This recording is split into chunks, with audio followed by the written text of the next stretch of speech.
प्यारे विद्यार्थियों और जो भी मेरे वीडियो को देख रहे हैं उसको मेरा नमस्कार। आज हम नए टॉपिक के साथ, नई ऊर्जा के साथ आपके साथ बात करेंगे और उम्मीद है कि आप मेरे वीडियो को लाइक और सब्सक्राइब ज़रूर कर रहे हैं। आज हम जिस प्रश्नावली पर बात करेंगे वो प्रश्नावली है समांतर श्रेणी। इसको समांतर श्रेणी भी बोल देते हैं, समांतर श्रेणी भी बोलते हैं। और जो परीक्षा में इसका जो अंक भार होता है वो 3 अंक का होता है। परीक्षा में 3 अंक का यहाँ से प्रश्न पूछा जाता है। ये हमारे मस्तिष्क में बात आ जानी चाहिए और बहुत ईजी प्रश्नावली आपके जेब में आने वाली है अगले 3-4 वीडियो में।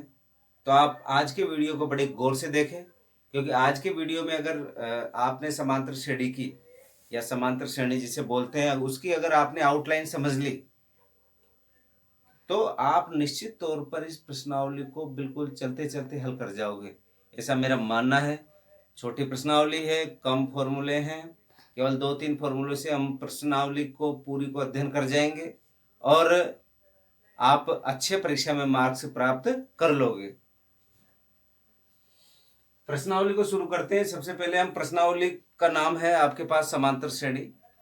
समांतर श्रेणी से तात्पर्य, जैसे हम इस विद्यालय जाते हैं, विद्यालय में हमको हमारे गुरुजी, हमारे सर आपसे प्रार्थना सभा में बोलते हैं सब आधे आधे हाथ का अंतर ले लें या पूरे पूरे हाथ का अंतर ले लें। तो हम सब स्टूडेंट मिलकर आधे आधे हाथ का अंतर लेते हुए हम एक सीधी लाइन बना देते हैं।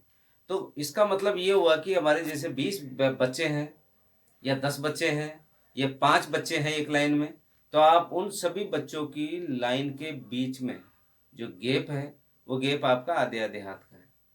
तो प्रत्येक बच्चों के बीच में अंतर कितने का हुआ? तो आप कहेंगे सर आधे आधे हाथ का हुआ। जैसे मैंने यहाँ पर एक नंबर लिखा 1 2 3 4 dot dot dot dot dot, फिर मैंने लिखा 3 6 9 12 डॉट डॉट डॉट, फिर मैंने लिखा 5 10 15 20 डॉट डॉट डॉट। मैंने आपके पास 3 आपको श्रेणी लिखी है। इन तीनों श्रेणी में हमको गौर करना है। मैंने लिखा है यहाँ पर 1 2 3 4। आप कहोगे कि सर आपने जो पहला लिखा है इसे 1 में आपने 1 जोड़ रखा है, जब क्या बन गया आपके पास 2। फिर इस 2 में आपने फिर 1 जोड़ दिया, कितने बन गए 3। फिर 3 में आपने फिर 1 जोड़ दिया, कितने बन गए 4। तो इसका मतलब ये है कि पहला बालक, दूसरा बालक, तीसरा बालक, चौथा बालक जो खड़े हैं वो एक एक हाथ के अंदर से खड़े हैं। आपका ये मानना है। इसी तरह मैंने दूसरा नंबर लिया 3 6 9 12 और आगे तक जा रहा है। 3 में कितना जोड़ा मैंने 3, जब 6 प्राप्त हुआ। फिर 6 में कितना जोड़ा 3, क्या प्राप्त हुए 9 प्राप्त हुए। फिर मैंने 9 में कितना जोड़ा 3, कितने प्राप्त हुए 12। इसका मतलब ये होगा हमारे जो 4 बालक जो खड़े हुए हैं यहाँ पर, जिसका नाम 3 है 6 है 9 है और 12 है, वो कितने गैप पे खड़े हुए हैं 3-3 के गैप पे खड़े हुए हैं। इसी तरह आप देखो 5 है, 5 में 5 जोड़ा 10, 10 में 5 जोड़ा 15, 15 में 5 जोड़ा 20। आप यहाँ पर समझ गए कि यहाँ पर जो अंतर है इन जो 5 बालकों को हमने नंबरिंग कर रखा है। 5 नंबर का बालक है, 10 का, 15 का है, 20 का है, और इनके बीच का जो अंतर है वो अंतर कितने कितने का 5 का। तो जैसा कि इस समांतर श्रेणी में इसका नाम है समान प्लस अंतर और श्रेणी। ऐसी श्रेणी जिसके बीच में पदों के बीच में जो अंतर होता है वो समान हो, चाहे वो पद कितने ही हो, 1 हो, 50 हो, 100 हो, 200, 500। तो ऐसी श्रेणी को हम समांतर श्रेणी कहते हैं। तो समांतर श्रेणी की परिभाषा हमने बिल्कुल बहुत सिंपल तरीके से ली है। जैसे हम कहीं जिमने जाते हैं, वहाँ पर हम दूर दूर बैठते हैं कि हमारे पास कोई दूसरा टच नहीं हो। हमने वहाँ पर 5-5 सेंटीमीटर से हम बैठ गए, तो सारी उस पंगत में जो लाइन है 5-5 सेंटीमीटर का गैप है, तो वो गैप बराबर है, इसलिए वो पूरी की पूरी लाइन को हम किस नाम से कह सकते हैं? समांतर श्रेणी के नाम से, समांतर श्रेणी के नाम से कह सकते हैं। और भी बहुत सारे एग्जाम्पल हम ले सकते हैं। वर्तमान समय में हम जब सोशल डिस्टेंसिंग की बात करते हैं तो वहाँ पर भी हम जैसे 2-2 मीटर दूर रहना है या 6-6 मीटर दूर रहना है, तो एक व्यक्ति से दूसरे व्यक्ति के बीच की जो गैप होता है, जैसे 6 मीटर का दिया तो 6 मीटर का गैप वहाँ पर गोले से बने होते हैं। एक 6 मीटर पे खड़ा है, फिर दूसरा 6 मीटर पे खड़ा है, फिर तीसरा 6 मीटर पे खड़ा है, चौथा 6 मीटर पे खड़ा है। तो वो जो लाइन बन रही है वो लाइन है समांतर श्रेणी के रूप में होती है। अब जो सबसे पहले खड़ा है वो पहला व्यक्ति है। पहले व्यक्ति को बोलते हैं प्रथम पद। कौन सा पद बोलते हैं? प्रथम पद। यहाँ पर प्रथम पद कौन है? आप कहेंगे कि सर प्रथम पद कौन है? ए। प्रथम पद को ए बोलते हैं। क्या बोलते हैं? ए। और प्रथम पद को ए बोलने से तात्पर्य सीधा सीधा कि ए, अंग्रेजी के एबीसीडी में ए सबसे पहले आता है, इसलिए इस प्रथम पद को भी ए नाम दिया। और जो बीच बीच में आपने एक एक जोड़ा है, यहाँ पर एक एक जोड़ा था, यहाँ पर तीन तीन जोड़ा था, यहाँ पर पांच पांच जोड़ा था, ये बीच बीच का जो गैप होता है, इस गैप को हम बोलते हैं सार्व अंतर। क्या बोलते हैं? सार्व अंतर। इसको बोलते हैं सार्व अंतर। और सार्व अंतर को किससे प्रदर्शित करते हैं? डी से। किससे प्रदर्शित करते हैं? डी से प्रदर्शित करते हैं। इसकी परिभाषा मैंने आपको लिख रखी है यहाँ पर। परिभाषा ये बोलती है इसकी कि समांतर श्रेणी संख्याओं का एक ऐसा क्रम होता है। बहुत सारी संख्याएं जो बिल्कुल जम के इस तरीके से व्यवस्थित होती है, जिसमें पहला पद, जिसमें पहले पद की बात कर रहा हूं, के अतिरिक्त, यानी पहला पद तो पहले की जगह खड़ा रहेगा, के अतिरिक्त प्रत्येक पद पिछली संख्याओं में एक स्थिर संख्या जोड़ने पर प्राप्त किया जाता है। वह स्थिर संख्या क्या हो गई? सार्वंतर। सभी देखो, ये जो मैंने तीन श्रेणियां बनाई है, इन तीनों श्रेणियों में सार्वंतर बराबर है। यहाँ पर एक है, यहाँ पर तीन है, यहाँ पर पांच है। तो आपने कहा कि जो स्थिर जो नंबर है, जो स्थिर नंबर है, कांस्टेंट नंबर है, वो कांस्टेंट नंबर हम क्या कहते हैं? इसको सार्व अंतर बोलते हैं। सार्व अंतर को किससे प्रदर्शित करते हैं? डी से प्रदर्शित करते हैं। ये आपको विशेष ध्यान रखना है, सार्वंतर को डी से प्रदर्शित करते हैं। आपके दिमाग में ये बात आ जानी चाहिए, सार्वंतर ये जरूरी नहीं प्लस में हो। सार्वंतर जीरो भी आ सकता है, सार्वंतर माइनस में भी आ सकता है, सार्वंतर प्लस में भी आ सकता है। यहाँ तो तीनों सब प्लस में थे। जैसे हम कोई ऐसी संख्या लिख लें, जैसे मैंने लिख लिया एक एक एक एक एक एक। अब इसमें कहोगे अंतर क्या आ रहा है? जीरो आ रहा है। जीरो भी हो सकता है, आप माइनस भी हो सकता है, आपके पास प्लस भी हो सकता है। तो इस तरीके से सार्वंतर का मान जो होगा वो ऋणात्मक भी हो सकता है, धनात्मक भी हो सकता है, और शून्य भी हो सकता है। ये हमारे दिमाग में ये बात अच्छे से बैठ जानी चाहिए। आगे बढ़ते हैं। अब हम आगे बात करते हैं समांतर श्रेणी के व्यापक रूप को मानक रूप के रूप में भी हम बोलते हैं। इसका व्यापक रूप हमको ज्ञात करना है। अभी मैंने नंबरों में बताया था, जैसे मैंने आपको बताया था 3, 6, 9, 12 डॉट डॉट डॉट। अब इसका इस श्रेणी से हम इसके व्यापक रूप तक पहुंचते हैं।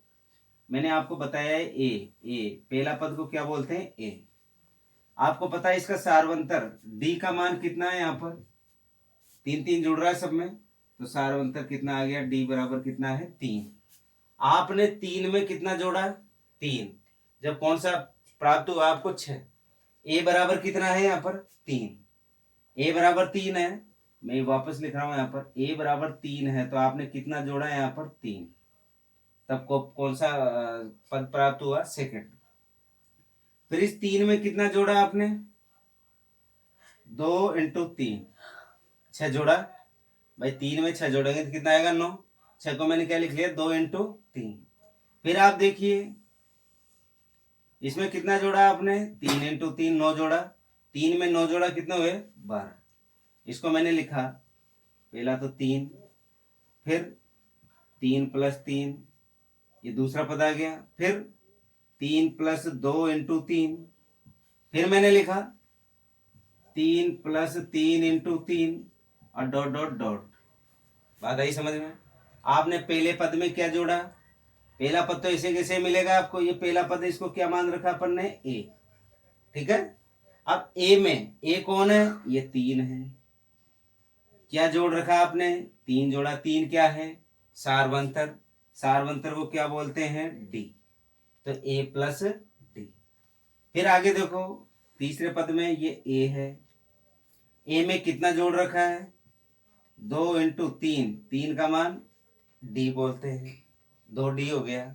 फिर आप देखिए 3 + 3 × ये 3 क्या है? डी है, ये डी आ गया, dot dot dot dot dot. इसको और भी थोड़ा सा सिंपल कर देता हूँ। ए पहला पद, दूसरा पद क्या हो गया? ए + डी। तीसरा पद क्या हो गया? ए + 2D। चौथा पद क्या हो गया? ए + 3D, dot dot dot dot dot. ये ही समांतर श्रेणी का कौन सा रूप कहलाता है? व्यापक रूप कहलाता है। इस व्यापक रूप को अच्छे से देखो, इसका विश्लेषण कर रहे हैं। आपको यहाँ पर सोचना है, विशेष क्या सोचना है? नंबर 1 बात, पहला पद क्या आया है यहाँ पर? ए। पहले पद में डी है ही नहीं, तो डी नहीं होने वाला पद कौन सा है? पहला, ए। दूसरा पद क्या है? दूसरे पद में क्या है? ए प्लस डी, यानी पद तो दूसरा है लेकिन डी कितनी है इसमें? एक। तो दूसरे पद में क्या हो गई? ए प्लस डी।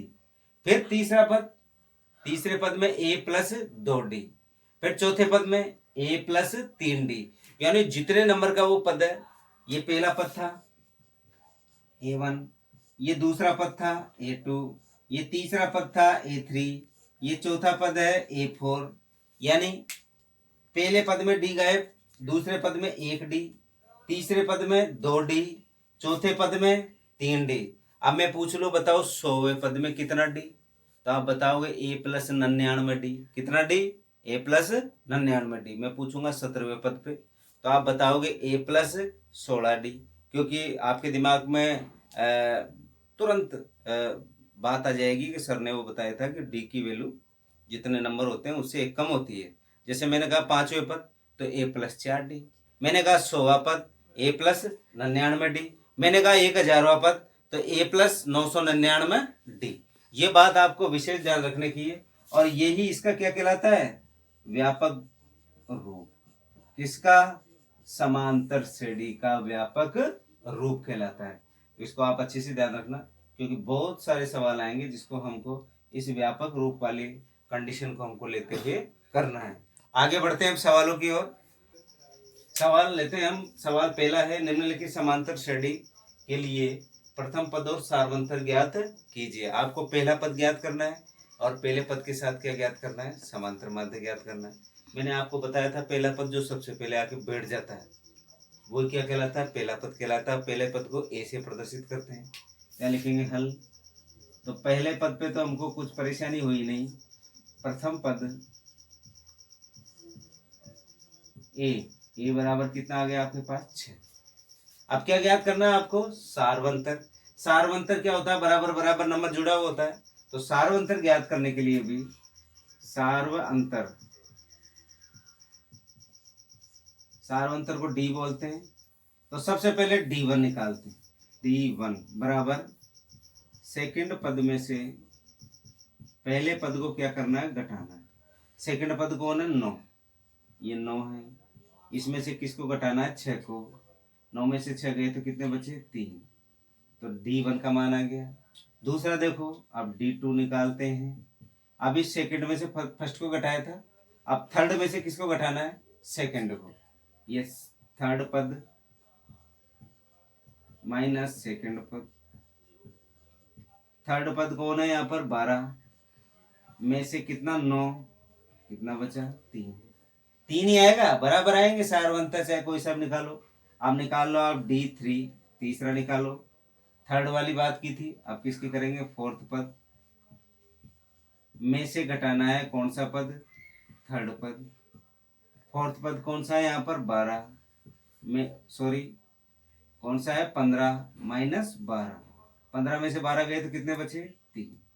आप कह दोगे D बराबर D1 बराबर D2 बराबर D3, क्योंकि D का मान तो कोई से भी, जैसे मैंने वहां पर लाइन की बात की थी, हम प्रार्थना सभा की लाइन की बात की थी, आधे आधे हाथ का, एक एक हाथ का अंतर, तो सभी बच्चों के बीच में आधे आधे या एक एक हाथ का अंतर था।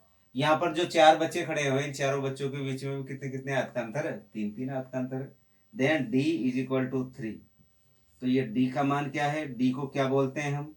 सार्वंतर। यही क्या गया इसका आंसर। 2 पूछा था, एक तो प्रथम पद का पूछा था, तो ए बराबर कितना निकाल लिया? 6। और यहाँ पर किसका पूछा? सार्वंतर का। तो सार्वंतर की वैल्यू कितनी निकल गई? 3। आगे बढ़ते हैं अगले सवाल की ओर। इसका सेकंड वाले थे, क्योंकि यहाँ पर माइनस माइनस है। हम अभी तो हमने प्लस वाली सीरीज ली थी, अब कौन सी ले रहे हैं? माइनस वाली सीरीज ले रहे हैं। यहाँ पर हल लिखेंगे। पहले पद के लिए तो कुछ सोचना है नहीं, डायरेक्ट ही लिख देते हैं। प्रथम पद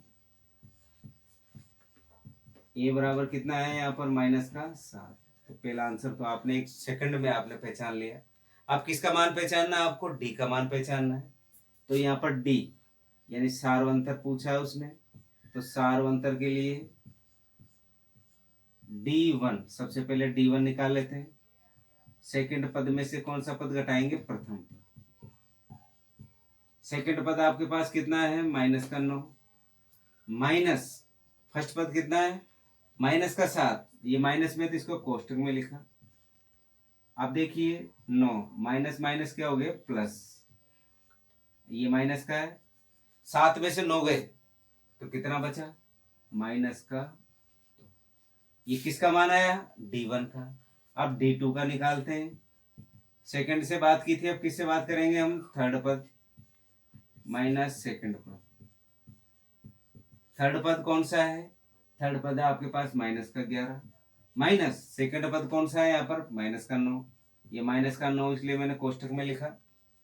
अब देखिए माइनस का 11 था, इट इज माइनस माइनस क्या हो गया? प्लस। ये 9, 9 में से 11 गए तो कितने बचे?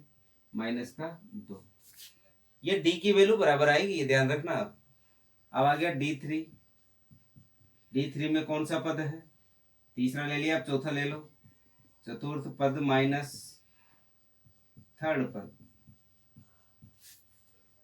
चौथा पद बताइए कितना है यहाँ पर? माइनस का 13 घटाना है क्योंकि चिन्ह माइनस का है। तीसरा पद कौन सा दे रखा है यहाँ पर? माइनस का 11। ये मैंने लिख दिया माइनस का 11, माइनस का 13, माइनस माइनस प्लस 11। 11 में से 13 गया तो माइनस का 2।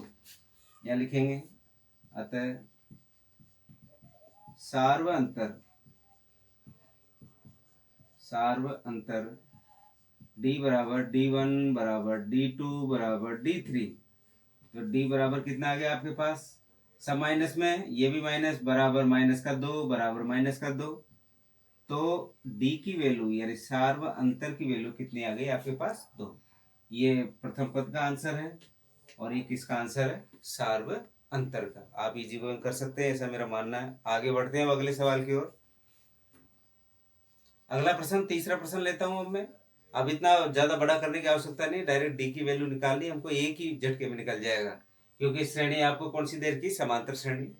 सबसे पहला प्रथम पद, तो आपको पता है प्रथम पद, आप तुरंत ही पहचान जाओगे। प्रथम पद हो गया 3/2। पहला टेंशन हमारा समाप्त हुआ। अब अगला पूछा, उसने क्या पूछा? सार्वंतर। तो यहाँ लिखेंगे सार्वंतर बराबर, किसी से भी निकाल लो, चाहे सेकंड पद में से फर्स्ट घटाओ, चाहे थर्ड में से सेकंड घटाओ, चाहे फोर्थ में से 3 घटाओ, सार्वंतर बराबर आएगा D। तो यहाँ पर मैंने लिखा सेकंड पद माइनस फर्स्ट पद। सेकंड पद कौन है? 1/2 माइनस फर्स्ट पद कौन है? 3/2। अब आधे में से 3/2 घटाना है। आधे में से कितना घटाना है? 3/2। आपको ज्यादा स्टाइल नहीं मारनी, आप तो लघुत्तम लेके करो 2। 1 माइनस 3, 1 माइनस 3। अब 1 में से 3 गया तो कितना बचा? माइनस के 2/2। कट गया, ये कटेगा। माइनस 2 एकम 2, एक बार गया तो D बराबर माइनस का 1। ये किसका मान आ गया आपके पास? सार्व अंतर। अभी मैंने पहले और दूसरे सवाल में थर्ड से सेकंड को बताया, फोर्थ से थर्ड को बताया। सब करने की आवश्यकता नहीं है, आप तो केवल एक करें क्योंकि मैंने इसलिए बताया कि आपको प्रैक्टिस होनी चाहिए कि कोई से भी नंबर पे आप अगर इसका सार्वंतर निकालोगे तो वो एक जैसा आएगा, इसलिए मैंने दोनों सवालों में अलग अलग करके आपको बताया है। आगे बढ़ते हैं हम सवाल की ओर। अब ध्यान दें, अभी तो वहां पर आपको समांतर श्रेणी दे रखी थी, पहले सवाल में आपको प्रथम पद और सार्वंतर ज्ञात करना था। अब यहाँ पर प्रथम पद और आपको सार्वंतर दे रखा है और आपको समांतर श्रेणी यहाँ पर ज्ञात करनी है। इसके लिए आपका जो व्यापक रूप वाला फॉर्मूला यहाँ पर काम देगा। वो क्या था? यहाँ पर लिखा मैंने हल। हम जानते हैं, क्या जानते हो आप? तो आप बताओगे सर, आपने अभी अभी बताया था समांतर श्रेणी का व्यापक रूप। समांतर श्रेणी या श्रेणी का व्यापक रूप क्या होता है? A पहला पद, दूसरा A प्लस D, तीसरा पद A प्लस 2D, चौथा पद A प्लस 3D। क्यों 4 पद तक ही चाहिए आपको? ये इसका कौन सा रूप होता है? व्यापक रूप होता है। लो भाई सबसे पहले पद की बात करते हैं। लो प्रथम पद a बराबर कितना दे रखा है? पहला पद -1, तो पहला तो इसे कैसे मिल गया। अब द्वितीय पद आपके पास आ गया। द्वितीय पद क्या आ गया? a plus D. ए का मान कितना है यहाँ पर? -1। डी का मान कितना है यहाँ पर? 1/2। अब देखिए आधे में से एक घटाएंगे। आधा बड़ा है प्लस का क्या छोटा है? आप बताओ। आप कहोगे कि आधे में से एक, आधा तो छोटा, ये एक है माइनस में, यानी आधे में से एक घटाना है। तो कितना आएगा आपके पास? बोलो। अरे भाई आपके पास 50 पैसे हैं, 1 रुपया आप खर्च करे आए, तो माइनस में हो गया ना। माइनस का मतलब उधार में हो गया, तो आप बताओगे -1/2। अगला देखिए, ये द्वितीय पद आ गया। अब तृतीय पद। तृतीय पद के अंदर आता है a प्लस कितना डी? 2d। ए कितना है? -1 प्लस 2 इंटू डी। डी का मान कितना है? 1/2। 2 से 2 कट गया। ये एक प्लस का, ये एक इसका माइनस का, एक में से एक गया तो क्या बचा? 0। अब कौन सा पद चाहिए आपको? चतुर्थ पद। लो भाई चतुर्थ पद। चतुर्थ पद बराबर हो गया a प्लस कितना डी? 3d। मैंने कहा चौथा पद तो डी एक कम होता है। कितना डी हो गया? 3d हो गया। बराबर a का मान आ गया -1 प्लस 3 इंटू डी की वैल्यू कितनी है? 1/2। हल करते हैं इसको आगे। हल करो। ये आ गया -1, 3 प्लस 3/2। अब 3/2 का मतलब कितना हो गया? 1.5। कितना हो गया? 1.5 हो गया। अब 1.5 में से कितना घटाना है? 1। तो कितना बचेगा? आधा। अगर इसे मेरी ये बात समझ में नहीं आ रही तो आप ऐसे कर लो। ये आपके पास 3/2 किसका? प्लस का। घटाना है 1/1 लिख सकता हूँ। 2 क्या आ गया? लघुत्तम आ गया। 2 का भाग 2 में दिया, एक बार गया, 3 एकम 3 माइनस 2 बार गया, 2 एकम 2। 3 में से 2 गया तो 1/2। आइए ऐसे भी सोचो, 3/2 को बोलते हैं 1 से 1/2 यानी 1.5। 1.5 में से एक गया तो कितना बचा? आधा बचा। किसका? प्लस का। ये आ गया आपके पास प्लस का आधा। आपने सारे मान निकाल लिए। अतः समांतर श्रेणी, यानी समांतर श्रेणी को एपी बोलते हैं। समांतर श्रेणी क्या मिल गई आपके पास? -1। दूसरा पद क्या है? -1/2। तीसरा पद क्या है? 0। चौथा पद क्या है? 1/2। ये आपके किसका मान है? समांतर श्रेणी का। क्योंकि 4 ही पद पूछे उसने। पहला पद आ गया -1, दूसरा पद -1/2, तीसरा पद 0, चौथा पद 1/2। इस तरीके से हम इन सवालों को करने हैं। ये ध्यान रखें। हालांकि इस प्रश्नावली के अंदर से पहले जो हमारे 5.1 है, इस 5.1 में से सवाल नहीं पूछे जाते, क्योंकि एक ही प्रश्न 3 नंबर का आता है। लेकिन जब तक आपको ये प्रैक्टिस नहीं होगी, आगे के सवाल आप नहीं कर पाओगे। तो ये प्रैक्टिस के लिए आपको प्रश्नावली दे रखी 5.1। इसकी प्रैक्टिस हमको इतनी अच्छी होनी चाहिए कि बिना सवाल को हल किए हम बता दें कि इसका सार्वंतर ये है और इसका पहला पद ये है। सार्वंतर और पहला पद अगर आपको दिया हुआ तो ये श्रेणी ये प्राप्त होगी। आगे चलते हैं सवाल की ओर। इसका सेकंड प्रश्न, अभी जैसे हमने सवाल किया दूसरे का पहला एजीटीज वैसे वैसे करना है। इस बात का विशेष ध्यान रखें आप। सवाल दे रखा है, पहला पद दे रखा है 1/3 और सार्वंतर डी बराबर दे रखा है 4/3।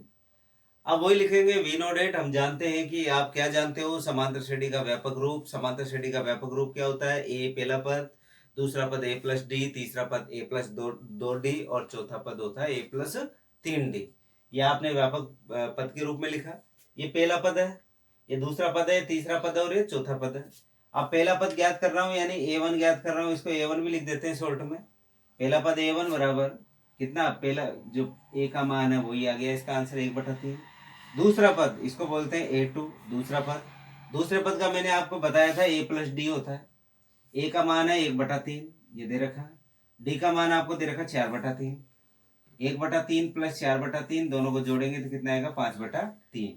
इसके बाद में तीसरा पद a third, a plus 2d, a की जगह a लिख दिया 1/3 प्लस 2 इंटू डी का मान कितना है? 4/3, ये 4/3 लिख दिया। 4 दूना 8, 8/3। 1/3 में 8/3 जोड़ेंगे तो कितना आएगा? 9/3। 9 से कट गया 3 बार, 3 आ गया। इसके बाद में अब चौथा पद A4, यहाँ पे A प्लस 3D, A का मान कितना 1/3 प्लस 3, D का मान कितना 4/3, 3 से 3 कट गया, 1/3 प्लस 4/1, एक लिख दिया मैंने। लघुत्तम आ गया आपके पास 3, 3 का भाग 3 में दिया, एक बार गया, एक एकम में एक का भाग 3 में देंगे, 3 बार जाएगा, 3 को 4 से गुणा किया, 4 3 12, ये आ गया 12 और 1 13/3। अब आपने चारों नंबर निकाल लिए समांतर श्रेणी के, चारों नंबर निकाल लिए, उसको लिख दो, आता है समांतर श्रेणी। पहला पद हो गया आपके पास 1/3, दूसरा पद हो गया 5/3, तीसरा पद हो गया 3, चौथा पद हो गया आपके पास 13/3। इस तरीके से हम इन सवालों को आसानी से कर लेंगे। तीसरा सवाल देखिए, तीसरे सवाल में दे रखा है दशमलव वाले, इसमें एक सवाल हो रहा है दशमलव वाला, उसको भी इसी तरीके से करना है आपको, तरीका वही है। मैंने देखिए जो इसका पैटर्न है वो बदला नहीं, केवल संख्याएं बदल के लिखी है। तो आप एक सवाल को अगर आपने अच्छे से समझ लिया तो पूरे सवाल इसके कर जाओगे दूसरे पे। यहाँ पर दे रखा है A = 0.6 और डी का मान दे रखा है 1.1। ए को बोलते हैं प्रथम पद, डी को बोलते हैं सार्व अंतर। वही वी नो डेट हम जानते हैं कि समांतर श्रेणी का व्यापक रूप A, फिर दूसरा पद A प्लस डी, तीसरा पद A प्लस 2D और चौथा पद A प्लस 3D। और मैं पूछ लूँ 100वां पद A प्लस 99D, यानी ये बात आपके दिमाग में अंडरस्टूड होनी चाहिए। अब देखिए पहला पद A, पहला पद आपको दे रखा है 0.6, ये 0.6 दे रखा है। दूसरा सेकंड वाला पद A प्लस डी, A की वैल्यू आपके पास है 0.6 प्लस 1.1, और 0.6 में 1.1 जोड़ेंगे तो कितना होगा 1.7। इसके बाद में तृतीय पद A plus 2D, A plus 2D का मतलब 0.6 प्लस 2 इंटू 1.1, ये हो गया देखो 11 दूनी 22, 2.2, 2.2 में 6 जोड़ा 0.6, तो आपके पास है 2.8।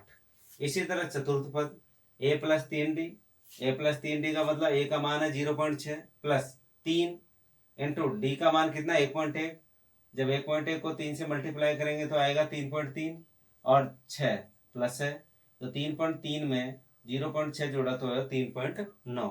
इस तरह समांतर श्रेणी का मान आपने निकाल लिया। पहला पद आपके पास आ गया 0.6, दूसरा पद आ गया 1.7, तीसरा पद आ गया आपके पास 2.8, चौथा पद आ गया आपके पास 3.9। इस तरीके से आप इन सवालों के पहला सवाल और दूसरे सवाल की आप अच्छे से प्रैक्टिस करना। अगर आपको इन दोनों सवालों की अच्छे से प्रैक्टिस होगी तो आगे तो आप सवाल ऐसे करोगे कि आपको इससे सीधी कोई प्रश्नावली नजर नहीं आएगी। आप दिमाग में वो गणित का जो फोबिया होता है, ये गणित बहुत कठिन है, गणित ऐसा नहीं है, मेरा ये मानना है कि गणित से इजी कोई सब्जेक्ट नहीं है। क्योंकि अगर आपने नियमितता रखी और गणित को बहुत ही ईजी तरीके से समझा तो आप पूरे सवालों को आसानी से हल कर जाओगे।